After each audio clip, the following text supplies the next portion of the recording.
Ya, biar satu lagi. Video. Ini sama saya video. Gari ini. Gari lagi. Borgal. Yang sudah beli. Ayo, ada gari. Jangannya.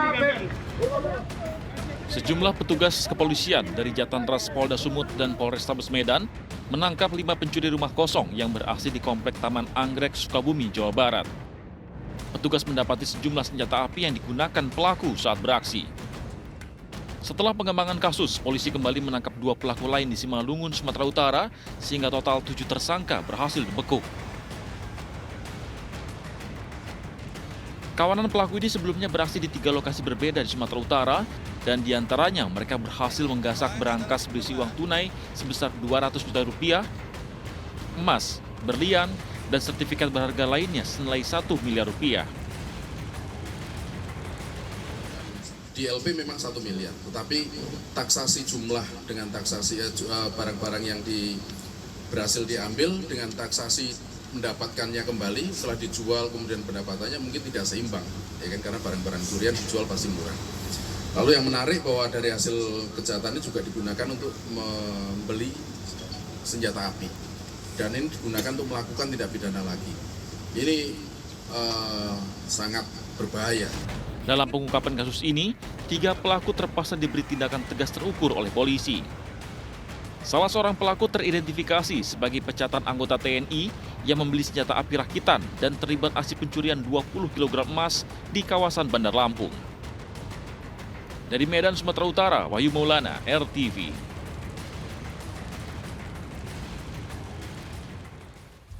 Seorang pencuri dihakimi massa lantaran terpergok membobol kunci kontak sepeda motor di halaman rumah warga. Sementara 1 unit minibus di Goa, Sulawesi Selatan menabrak 2 mobil dan 6 sepeda motor dari arah berlawanan. Sahabat, inilah catatan seputar investigasi bersama saya, Feli Siawu.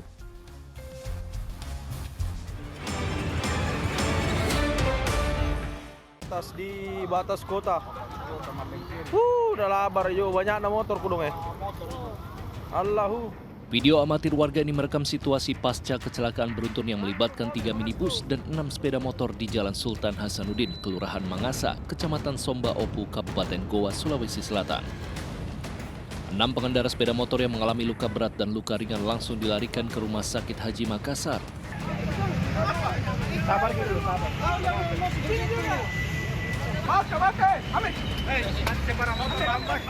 Salah seorang keluarga korban kecelakaan bahkan mengamuk sambil membawa senjata tajam dan nyaris menganiaya pengemudi minibus. Namun petugas dari Polres Goa segera mengamankan pelaku. Penampakannya yaitu sudah kita amankan di Polres, jadi untuk korban sudah dievakuasi ke rumah sakit untuk mendapat pertolongan medis. Pak, kalau total korban dari insiden ini ada berapa? Korban tadi rumah sakit kita sudah kunjungi di rumah sakit ada 6 orang. Menurut salah satu korban pengemudi mobil yang ditabrak, minibus tersebut melaju dengan kecepatan tinggi dan diduga tiba-tiba hilang kendali.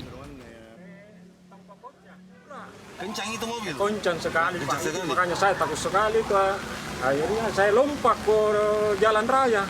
Iya, ini mobil kan lari ke atas di trotoar. Dengar ada suara gemuruh dari kira bangunan yang runtuh.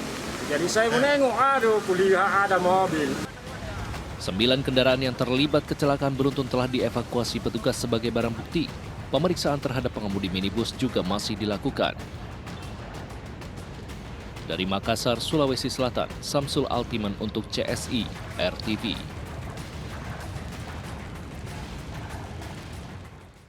Seorang residivis kasus pencurian kembali ditangkap polisi di Koto Tangah, Kota Padang, Sumatera Barat. Bukan hanya pencurian, kali ini ia juga terlibat kasus narkoba.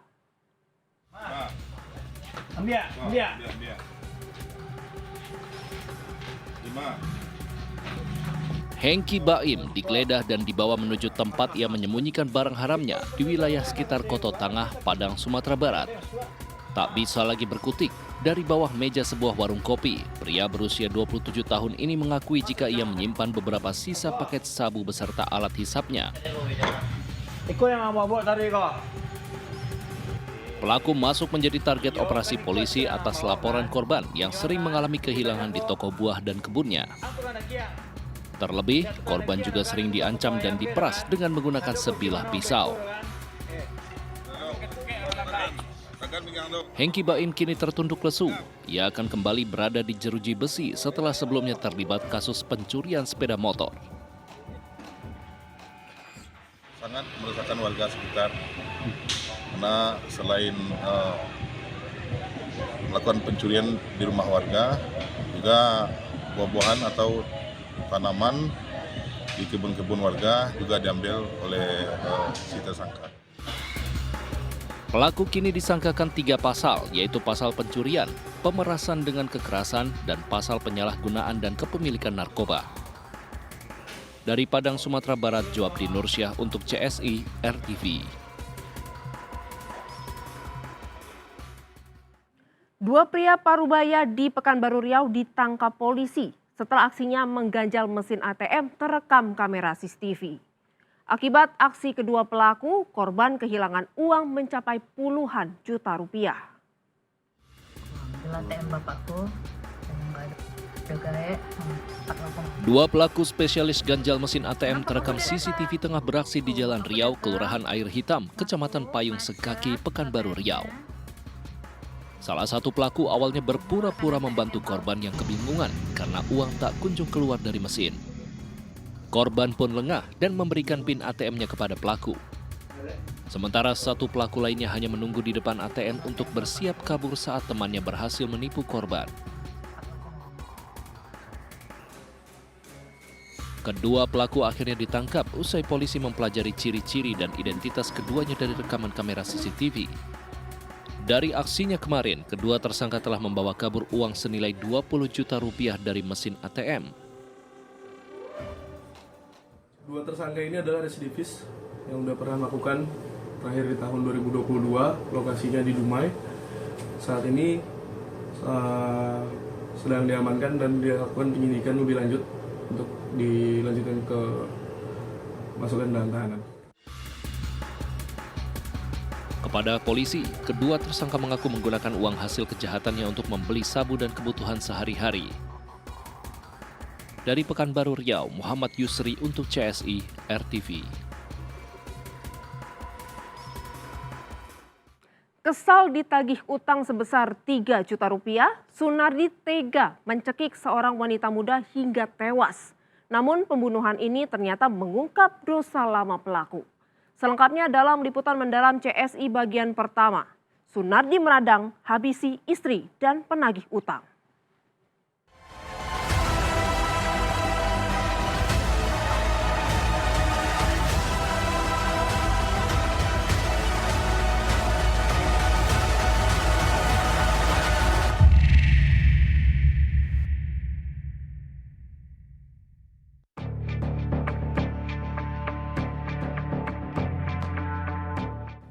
Misteri hilangnya seorang wanita muda terjawab setelah jenazahnya ditemukan terbungkus kasur di rumah yang berlokasi di Kampung Cikoronjo, Cibarusah, Kabupaten Bekasi, Jawa Barat.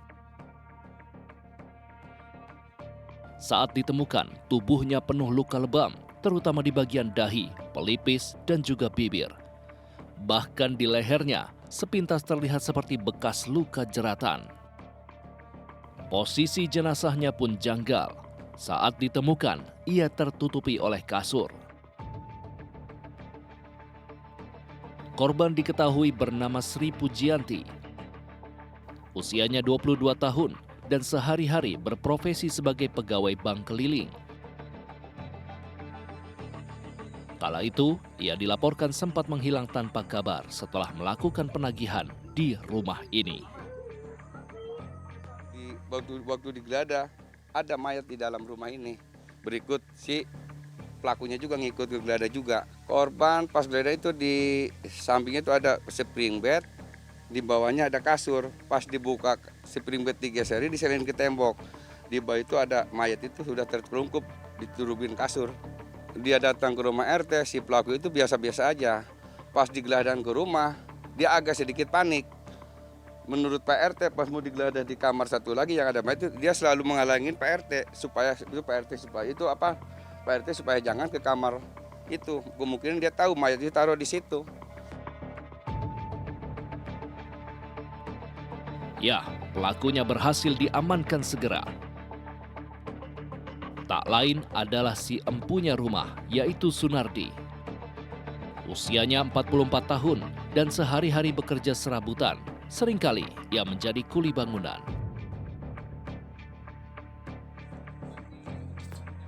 Olah TKP rampung dilakukan. Jenazah Sri Pujianti pun dievakuasi menuju Rumah Sakit Polri Kramat Jati untuk menjalani visum dan otopsi. Sedangkan Sunardi menjalani pemeriksaan secara intensif di Mapolsek Cibarusah. Dari keterangannya, terungkap jika ia tega menghabisi korban lantaran kesal saat ditagih uang sebesar 3 juta rupiah yang telah lama melewati tenggat waktu pembayaran. Namun ternyata, dari kasus inilah misteri hilangnya istri Sunardi pada tahun 2022 lalu bisa terjawab. Dosa lama Sunardi terungkap.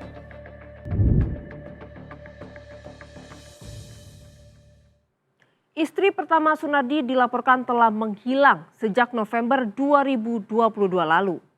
Kasus ini pun mengungkap rahasia yang terkubur di tangki limbah alias septic tank rumah Sunardi.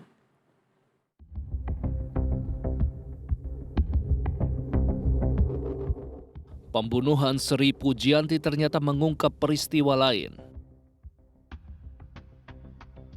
Istri Sunardi yang sebelumnya dikabarkan menghilang sejak November 2022, jasadnya ditemukan di tangki limbah atau septic tank yang berada di sekitar rumah.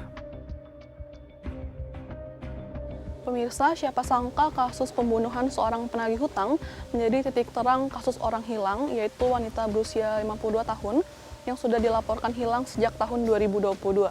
Sunardi atau pelaku akhirnya mengaku kepada pihak kepolisian bahwa dirinya sebelumnya juga sudah pernah melakukan pembunuhan kepada istri keduanya sendiri. Saat ini saya sedang berada di rumah pelaku atau di TKP, dan di dalam rumah inilah warga pertama kali menemukan jasad penagih hutang tersebut.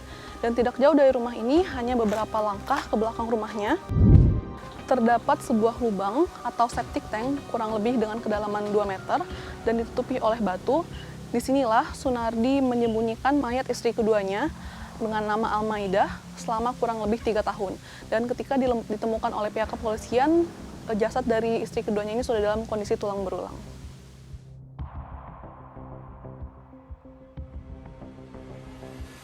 Ya, Almaidah, istri Sri Sunardi yang telah ia nikahi, ditemukan sudah menjadi tulang belulang.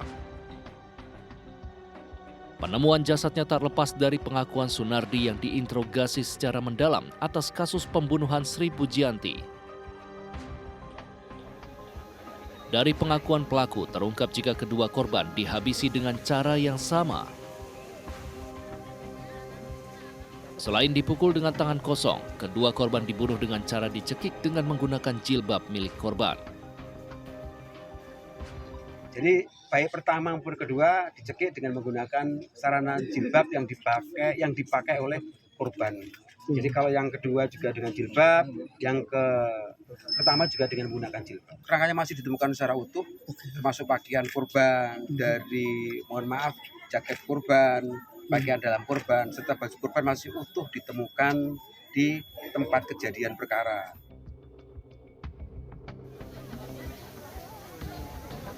Di tengah proses pembongkaran tangki limbah, terdapat seorang pria yang menangis dan meratap. Edi Rianto namanya.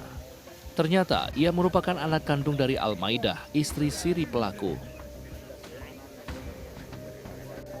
Selama lebih dari 2 tahun terakhir, ia mencari ibunya ke sana kemari. Jawaban akhirnya ia dapatkan di rumah Sunardi, meskipun pahit. Suami istri. Oh, suami istri. Terus tiba-tiba menghilang, nggak ada kabar atau gimana? Nggak ada kabar.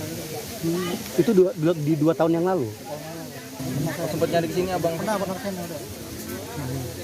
Waktu itu pelaku mengatakan apa waktu menanyakan ibu? Biasanya bilangnya kerja di Karawang. Sengaja dia di Karawang. Tapi saya nggak percaya, saya cari terus.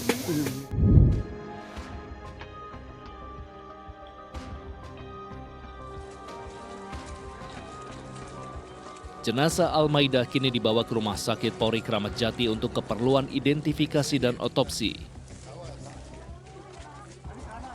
Namun pertanyaannya, jika Sri Pujianti dihabisi saat menagih utang, lantas apa alasan pelaku menghabisi istrinya sendiri? Dari Bekasi, Jawa Barat, Tim Liputan untuk CSI RTV.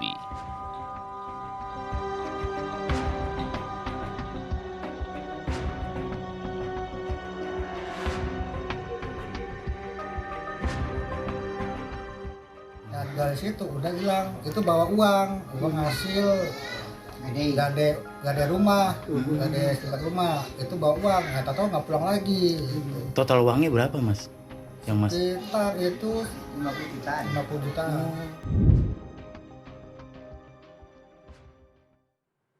Berkendara dengan selamat di jalan raya tidak hanya membutuhkan keahlian, namun juga kewaspadaan dan kepatuhan lalu lintas.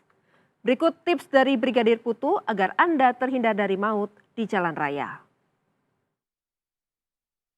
Halo sahabat RTV, bersama saya Brigadir Putu Fungki. Sahabat, pelanggaran lalu lintas terjadi hampir setiap hari.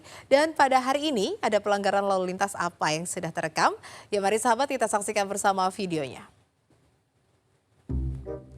Ya sahabat, kita lihat ya bahwa ini adalah traffic light yang sudah menunjukkan lampu hijau. Kemudian ada mobil yang ingin berbelok ke kanan, ya kan? Ini nih motor yang berarti dia melawan rambu-rambu nih sahabat. Ya, dia berusaha untuk tetap ngegas aja. Ya sahabat RTV, sudah sering ya kita lihat video pelanggaran lalu lintas seperti ini ya sahabat. Selain itu pasti sahabat juga seringlah menemukannya secara langsung di jalan raya, bahwa oknum-oknum seperti ini itu pasti ada saja yang melawan rambu-rambu lalu lintas. Ya seharusnya pengendara di video ini dapat membuktikan ya kepada pelanggannya sebagai pengendara ojol yang tertib, agar pengguna atau pelanggan juga merasa nyaman saat dibonceng oleh si pengendara ini. Perilaku pengendara yang seperti ini jangan ditiru ya sahabat. Beberapa lama sih nunggu traffic light, jangan hanya karena kesalahan beberapa detik membuat penyesalan seumur hidup. Sahabat, kami berharap sahabat RTV selalu mematuhi aturan lalu lintas yang berlaku ya. Lampu merah atau traffic light dibuat untuk mengatur arus lalu lintas agar tidak terjadi benturan. Jadi mohon ditaati demi kebaikan bersama di jalan. Kemudian sahabat, berhentilah di belakang garis stop saat mengantri demi memberikan jalan kepada pengguna jalan atau pejalan kaki untuk menyeberang. Dan selalu jaga toleransi sesama pengendara. Ingat ya sahabat, pelanggaran kecil yang kamu buat dapat berdampak besar bagi diri kamu dan juga pengendara lainnya.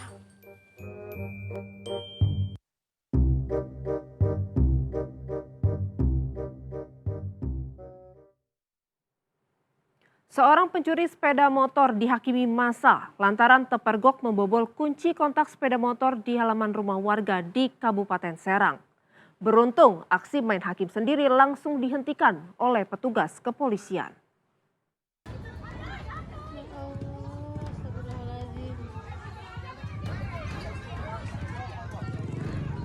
Pelaku pencurian sepeda motor ini diarak warga dan petugas kepolisian menuju kantor Mapolsek Jawilan.